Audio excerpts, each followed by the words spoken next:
So you breed German Shorthaired Pointers. Yes. Okay. Can you tell me a little bit about the breed and how you got into them? Yeah. As long as he sits still.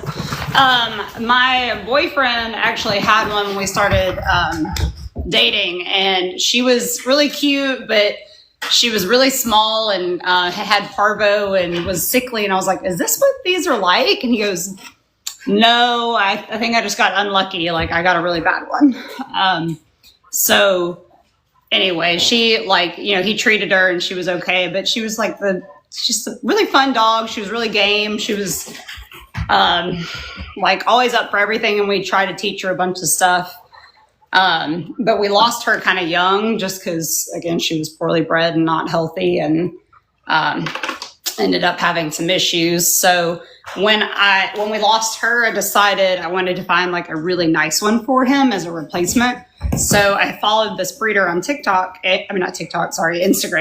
and she did live videos of her puppies playing every night. And I was like, this lady's going to think I'm crazy, but I'm going to message her and see if any of these puppies are available. So she actually replied to me and said, yeah, just send me an email. So I just made a TikTok about it where we emailed back and forth and ended up getting one. And she was like, well, he's actually the show pick of the litter. Do you mind showing him? And I was like, I've never shown a dog before. I've never even had a purebred dog, or a well-bred dog, I should say. But I was like, how hard could it be? I show horses. It was hard. It was hard, and he was he was a good dog, but he was not the best short hair ever to show, just because of how he was built. So we tried really hard, and we showed him a lot, and then when it came time for her to breed his mom again to a different dad, I was like, I want one that I can show. And that's how we got Pickle. And the rest was history. I was like, I'm just going to finish her championship. That's really what I want to do. And then she just kept winning and winning and winning. And I was like, okay, actually, this is really fun. Nice. So that's how I got pulled into breeding them, because she was so nice that, it wasn't really an option to not breed her. Yeah. Disappointing that she belonged to me and didn't get bred. Hey. I kept the wrong two in here. So bad. But perfect examples of not everybody should have these. What was their original purpose?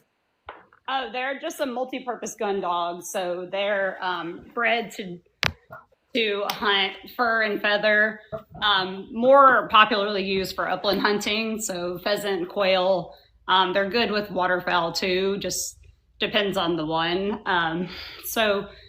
But they're also bred to, be a gentleman's hunter. So they hunt well with the owner. They're very handler oriented, which I guess as they got popular made them really good pets.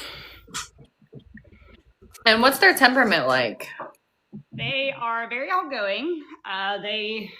When they are well bred, they are very friendly with strangers. They're very good with other dogs.